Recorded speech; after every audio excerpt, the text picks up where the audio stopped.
Lost souls and long roads. The ghost's last ride. The summer of 1994 remains etched in my memory like a photograph that refuses to fade. I was 19 then, fresh out of high school and eager to explore the world beyond the suburbs of Portland, Oregon. Looking back now, 30 years later, I realize that some memories are meant to haunt us, not because they're traumatic, but because they serve as reminders of the thin veil between our world and what lies beyond. I was with four of my closest friends, Mike, Chris, Dave, and Tom, celebrating our graduation with a road trip through the Pacific Northwest. We'd saved up for months, working part-time jobs at local diners and gas stations, dreaming of the freedom that awaited us on the open road. None of us could have predicted that our journey would lead us to Highway 43, a stretch of road that locals whispered about, but tourists rarely ventured down. The thing about supernatural encounters is that they rarely announce themselves. They creep up on you, disguised as ordinary moments, until you're too deep in the story to turn back. That's exactly what happened to me on our second night in the small town of Pine Valley, nestled in the shadow of Mount Hood. We'd found a cheap motel on the outskirts of town, the kind with flickering neon signs and worn carpet that had seen better days. The night manager, an elderly man with deep-set eyes and weather-worn skin, had warned us about taking Highway 43 after dark. "Bad things happen on that road," he'd said, his voice carrying the weight of unspoken stories. Later that evening, a local sheriff's deputy repeated the same warning while we were grabbing dinner at the town's only diner. I've always had this peculiar trait. When someone tells me not to do something, it plants a seed of curiosity that grows until I have to see for myself. Maybe it was the way both men had spoken about the road, or perhaps it was something else entirely, something drawing me there that I couldn't explain at the time. Whatever it was, I couldn't sleep that night. The digital clock on the nightstand read 1:43 a.m. when I finally gave up trying. My friends were all sound asleep, their soft snores filling our shared room. I pulled on my jeans and sneakers, grabbed my jacket, and stepped out into the cool mountain air. The moon was just a sliver in the sky, and the stars seemed to shine brighter than they ever did back home. I started walking toward Highway 43, telling myself I'd just go a little way and turn back. The rational part of my brain said I was being foolish, but something else, something deeper, urged me forward. The air grew colder as I walked, and an unusual stillness settled around me, as if the world was holding its breath. About 2 miles down the road, I felt it. That unmistakable sensation of being watched. The hairs on the back of my neck stood up, and my heart began to race. I turned around, but the road behind me was empty. When I turned back, she was there. She appeared about 20 feet ahead of me, a young woman in her early 20s wearing jeans and a light blue cardigan. Her presence should have terrified me, but strangely, I felt no fear, only a deep, inexplicable sadness emanating from her. She was solid enough to see clearly, yet there was something ethereal about her, as if she was made of moonlight and shadow. "I've been waiting for someone like you," she said, her voice carrying on the night air like autumn leaves in the wind. "Someone who can help." I remember thinking how surreal it all was, standing there on a deserted highway in the middle of the night, talking to what I was beginning to realize was a spirit. She introduced herself as Sarah Mitchell, and over the next few hours, she told me her story. Sarah had been a graduate student at Oregon State University, studying environmental science. She'd met Thomas Bradford in her final year, handsome, charming, and from a wealthy local family. Their romance had been intense and quick, like a summer storm. What she didn't know was that Thomas had a darker side, one that would ultimately lead to her death. "It was supposed to be a weekend getaway," she told me, her voice trembling with emotion. "He said he wanted to show me his family's cabin up here. I was so in love, so blind to the signs." The cabin, as it turned out, wasn't his family's at all. It was an abandoned property off Highway 43, far from any neighbors or passing traffic. Thomas had planned everything meticulously. He'd brought other men with him, friends she'd never met before. They drugged her drink, and what followed was a nightmare that ended with her murder. "They thought they were clever," Sarah continued, her form flickering like a candle in the wind. "They buried me beneath the floorboards of that cabin, thinking no one would ever find me. But death isn't always the end, Jack. Sometimes it's just the beginning of a different kind of justice." Over the past 3 years, Sarah had been exacting her revenge. Any man who drove alone down Highway 43 at night and matched the profile of her attackers, young, privileged, arrogant, would see her hitchhiking. Those who stopped and showed similar predatory tendencies to her murderers would never be seen again. "I've sent 37 of them to the other side," she said, her eyes taking on a ghostly luminescence. "But I'm tired now, so tired. And I still haven't found them, the ones who actually did this to me. Thomas and his friends moved away shortly after that night. They're probably living their lives somewhere, thinking they got away with it." I asked her why she was telling me all this, why she hadn't tried to harm me like the others. "Because you're different," she replied. "I've been watching you since you entered the valley. There's a light around you, a protection. I couldn't touch you even if I wanted to. But more than that, you have a kind soul. I can see it. And I need someone with a kind soul to help me find peace." She explained that her remains were still there, in that cabin, and until they were properly laid to rest, she would be bound to this highway, caught between worlds. The violence of her death and the intensity of her desire for justice had transformed her into something more powerful than a typical spirit. But that power came with a price, an eternity of reliving her trauma unless someone could help her move on. I found myself agreeing to help her, though the magnitude of what I was promising didn't fully hit me until later. She gave me detailed directions to the cabin and made me promise to return the next night with supplies to recover her remains. When I got back to the motel, the sky was beginning to lighten with the first hints of dawn. My friends were still asleep, unaware that their roommate had just spent the night talking to a ghost. I lay on my bed, fully clothed, my mind racing with everything I'd learned. The next day was a blur. I made excuses to my friends about feeling sick, saying I needed to stay in town another night. They were concerned but ultimately decided to continue their trip without me, planning to pick me up on their way back through in a few days. I spent the day gathering supplies, a shovel, work gloves, and other tools I'd need, all purchased from the local hardware store. That night, I returned to Highway 43. Sarah was waiting for me at the same spot, and together we walked to the cabin. It was a decrepit structure, barely standing after years of neglect.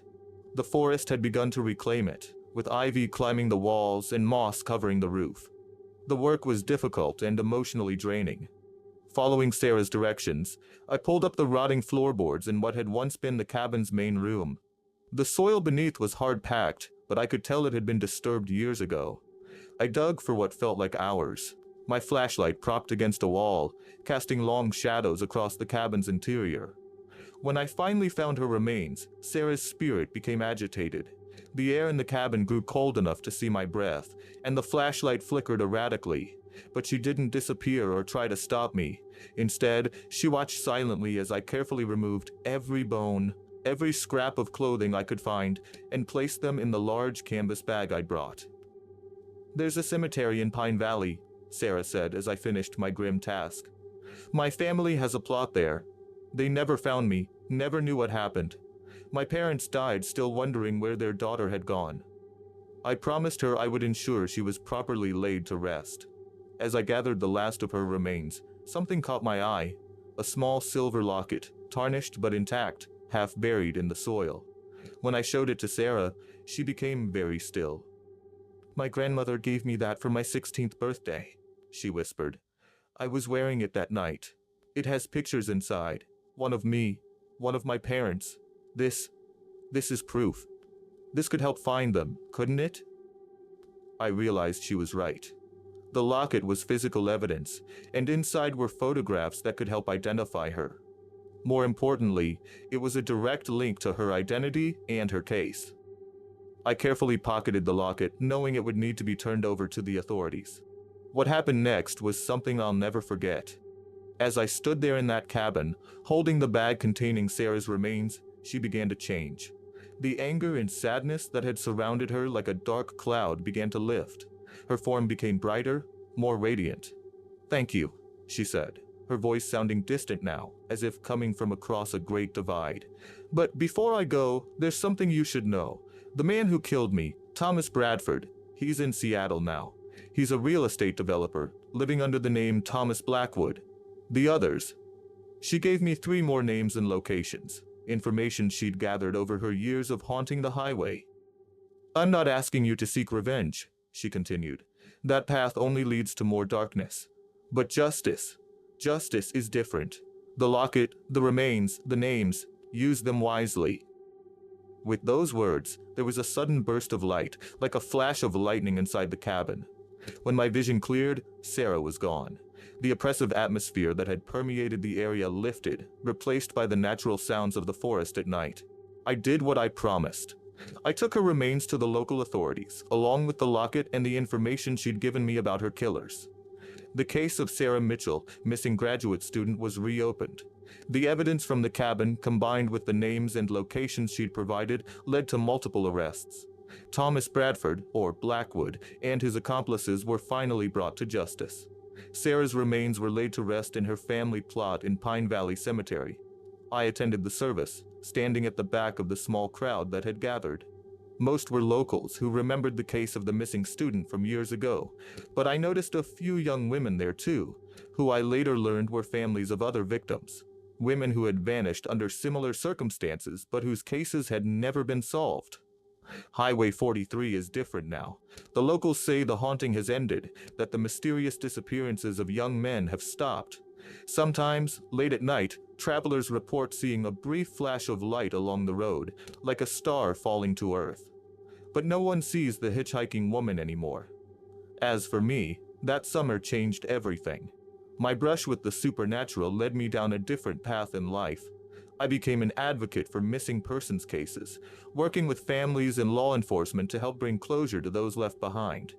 Every time we solve a case, every time a family gets answers about their loved one, I think of Sarah and that night on Highway 43. I've never told this story publicly before. Some might not believe it, might say it's just a ghost story meant to frighten young people away from dark highways at night. But I know the truth. Sometimes justice comes from unexpected places. Sometimes the dead speak to us not to frighten us, but to remind us that every life matters, that every story deserves an ending. And sometimes, on quiet nights when I'm driving alone, I find myself thinking about Sarah Mitchell and all the others like her. Spirits caught between justice and revenge, between this world and the next. Their stories remind us that the line between good and evil isn't always as clear as we'd like it to be. But the pursuit of truth and justice is always worth the journey. The end of Sarah's story brought peace not just to her spirit, but to an entire community. It reminded me that sometimes the most important journeys we take aren't measured in miles, but in the impact we have on others, both in this life and beyond. And while I've never experienced anything quite like those nights on Highway 43 again, I know now that there are more things in heaven and earth than we can ever truly understand. As I write this 30 years later, I can still see her face clearly in my mind. Not as the vengeful spirit she became, but as the young woman she was, full of dreams and potential, whose life was cut tragically short. Her story serves as a reminder that while we can't always prevent tragedy, we can work to ensure that justice, in one form or another, eventually prevails. They say time heals all wounds, but some stories need to be told, some truths need to be spoken, and some journeys need to be taken, even if they lead us down dark highways in the middle of the night, where the line between this world and the next grows thin, and justice wears many faces. The echo of lost children. The weight of what I'm about to share has haunted me for months. As a psychologist at the Millbrook Institute for Troubled Youth in rural Montana, I've seen my fair share of disturbing cases, but nothing could have prepared me for what happened last winter. My name is Dr. Sarah Mitchell, and this is my account of the events that unfolded at Millbrook, beginning with the arrival of patient 214, whom we called the Giant. It started with a routine file landing on my desk, another transfer from a high-security facility. But this one was different. The photograph showed a man of extraordinary size, easily over 9 feet tall, with peculiar pale eyes that seemed to reflect light like a cat's. His file listed his age as unknown and his origin as classified. The only name provided was a code, Subject 214. I remember thinking it was odd that someone of his physical description hadn't made national headlines. People that tall don't exactly blend in. But as I would soon learn, Subject 214 had ways of remaining unseen when he wanted to. The first time I met him, I nearly dropped my clipboard. Even seated, he towered over me. His skin had an unusual quality, almost translucent in certain lights, with a fine coating of what looked like crystalline fur that seemed to bend light around him. But it was his mouth that caught my attention. Too wide for a human face, with teeth that didn't quite fit any known configuration I'd studied in anatomy. "You can call me Frost," he said, his voice surprisingly gentle for someone his size. "That's what the girl called me." "What girl?" I asked, but he just smiled, showing those strange teeth. That was my first mistake, assuming I was dealing with a standard case of delusion. I should have listened more carefully when he spoke about the girl. Maybe then I could have prevented what followed. Frost proved to be an unusually cooperative patient. He was articulate, even charming in his own way. But he had one obsession that dominated our sessions. A story about a wolf companion he'd lost long ago, and a child he'd found in the snow. Initially, I thought these were metaphorical representations of trauma. I was wrong. So terribly wrong. 3 months into his treatment, the dreams started. Not just for me, but for every staff member at Millbrook. We all dreamed of children's voices speaking in a language none of us understood. The dreams always ended with screaming. Then came the changes in temperature. Rooms would drop below freezing without explanation. Maintenance couldn't find any issues with the heating system. Ice patterns would form on windows on 70-degree days. And always, there were the voices. Whispers in the walls that spoke in that same unknown language from our dreams. It was around this time that I started noticing things about Frost that didn't add up. His height would seem to vary between sessions. Sometimes he appeared barely over 7 feet. Other times he seemed to scrape our 12-foot ceilings. His teeth fell out during our sessions, only to be replaced by new ones within hours. And sometimes, when he thought I wasn't looking, his reflection in my office window would disappear entirely. But I kept telling myself there had to be logical explanations.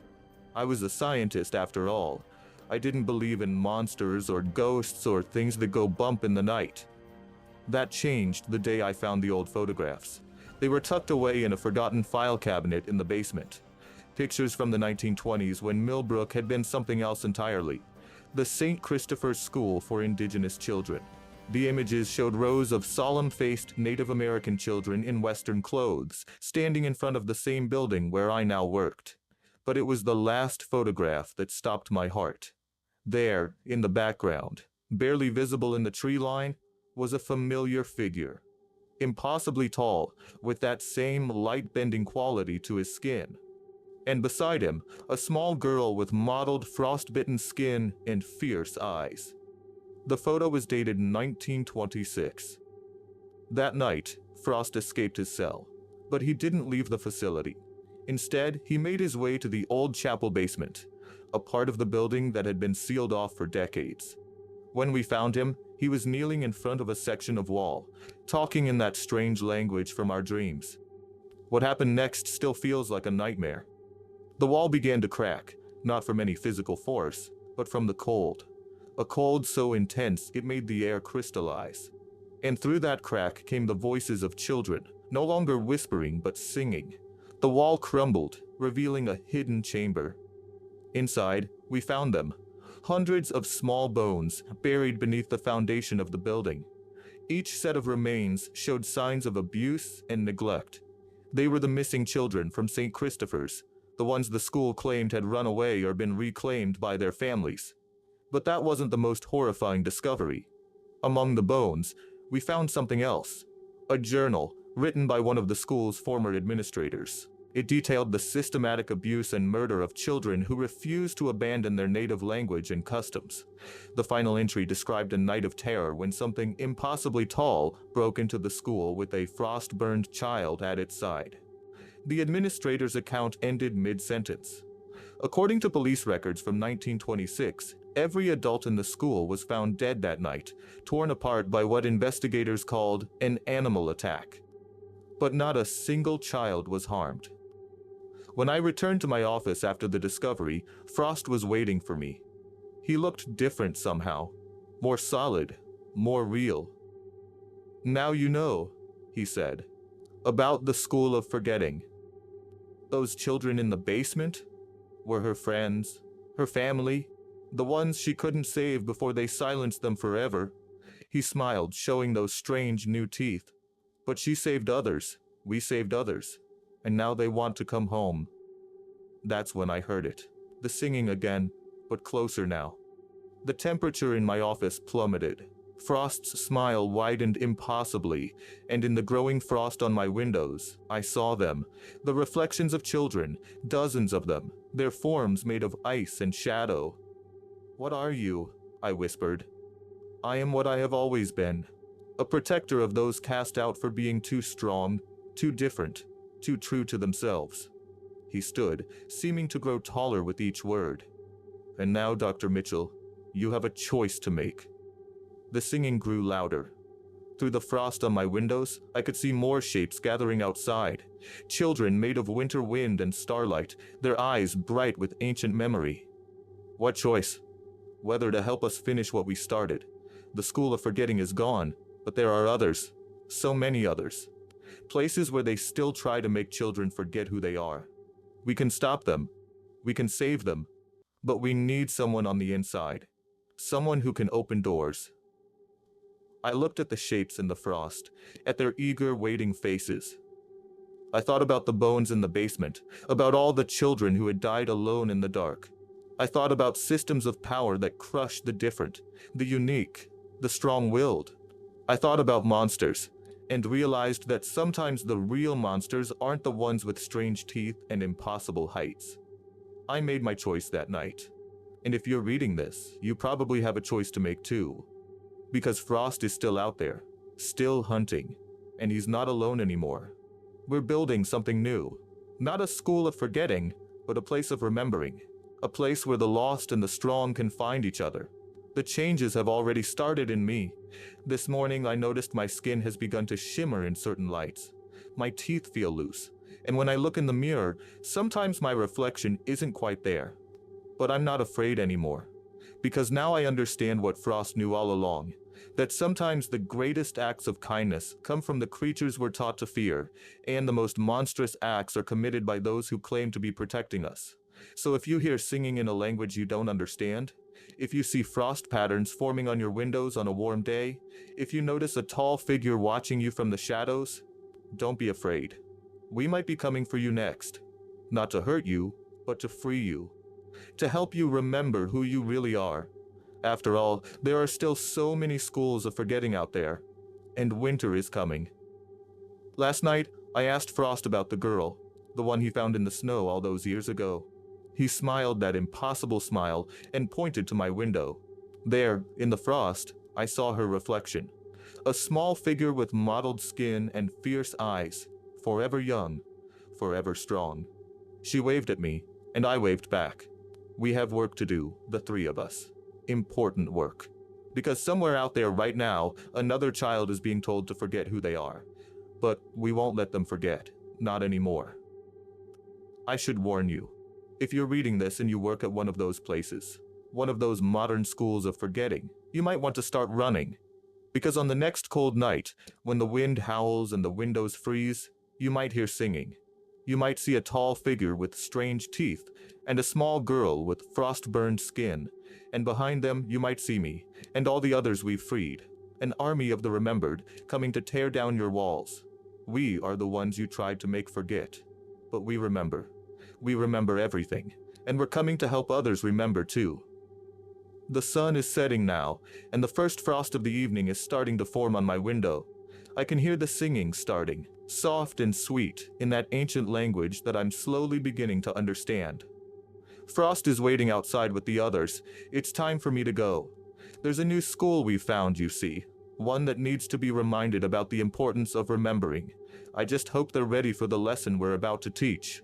The girl who lived in my room. The digital clock on my nightstand hasn't worked since the day I moved into Oakwood Heights apartments.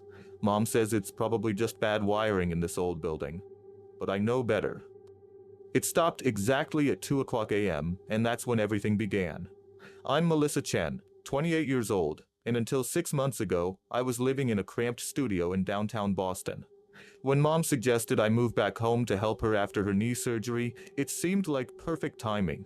The two-bedroom apartment she found in Salem, Massachusetts was a steal, spacious, pre-war architecture, and surprisingly affordable for the area. Now I know why. The first night, I blamed my unease on new surroundings. Every creak, every shadow seemed amplified in the unfamiliar space. But by the third night, I couldn't ignore the pattern anymore. No matter what I was doing, reading, scrolling through my phone, working late on freelance projects, I'd suddenly get this overwhelming sensation at exactly 2:00 a.m. The air would grow thick, like trying to breathe underwater, and I'd know with absolute certainty that I wasn't alone. "You're just stressed about the move," Mom said when I mentioned it. Change is hard, but the changes I was noticing weren't just in my head. The bedroom that had seemed so perfect that first day started feeling wrong. The walls, painted a cheerful yellow by the previous owners, seemed to darken in patches, like old bruises spreading across the plaster. My plants, which had thrived in my tiny studio, wilted within days. Even my cat, Luna, refused to cross the threshold. Then the dreams started. Not nightmares exactly, but fragments that felt more like memories than dreams. A girl about my age, sitting at my window, crying. The same girl arguing with someone, her mother. Their voices muffled like I was hearing them through water. The girl again, this time standing in my doorway, just watching. Always watching. I started staying up later, dreading that 2:00 a.m. moment. My work suffered. My relationship with Mom, which had been so good when I first moved in, began to fray. Every conversation turned into an argument. Every shared meal ended in tense silence. I'd catch myself snapping at her over nothing, filled with an inexplicable anger that felt both foreign and familiar. "Maybe you should move back to your old place," she suggested one morning after a particularly bad fight. "This arrangement clearly isn't working." The hurt in her voice made my stomach twist, but part of me, a dark, angry part I didn't recognize, felt satisfied. That's when Mrs. Sullivan from next door stopped by with a housewarming gift, 3 months late, but she'd been away visiting her daughter. Over tea, she mentioned how pleased she was that someone had finally bought the apartment. "After what happened with that poor Harrison girl, no one would touch it," she said, then quickly changed the subject. I waited until she left before Googling Harrison girl plus Oakwood Heights. The article was from 2 years ago. Local artist found dead in Salem apartment. Amanda Harrison, 25, discovered in her bedroom after neighbors reported a disturbance. The article was brief, clinical. Police suspected suicide. No foul play. But it was the photo that stopped my heart. Amanda Harrison had my face. Not exactly. Her hair was darker, her features sharper, but the resemblance was striking. She'd lived in my room, died in my room. And according to the article, she'd been discovered at 2:00 a.m. I dug deeper. Amanda's social media was still active, frozen in time like my broken clock. Her last posts were about fights with her mother, about feeling trapped, about anger she couldn't explain. Sound familiar? That night, Mom brought home Sister Margaret from her church. "Just for a blessing," she said. But I knew what this was, an exorcism in disguise. The moment the nun stepped into my room, the air changed. The temperature dropped so fast I could see our breath. Sister Margaret's prayers sounded hollow, wrong, like they were being spoken underwater. Luna, who'd been hiding under my bed, started howling. The lights flickered, and in the corner of my room, I saw her, Amanda Harrison, solid as life, shaking her head slowly. Sister Margaret left in a hurry, making excuses about another appointment. The moment she was gone, exhaustion hit me like a wave. I barely made it to my bed before passing out. The sleep paralysis, when it came, was different from any I'd experienced before. I was aware of my body, heavy and immobile, but I could see Amanda sitting on the edge of my bed. She wasn't scary or malevolent. She just looked sad. "I'm sorry," she said, her voice clear despite my paralysis. "I didn't mean to hurt you or your mom. I couldn't let go. The anger was too strong." I wanted to tell her I understood.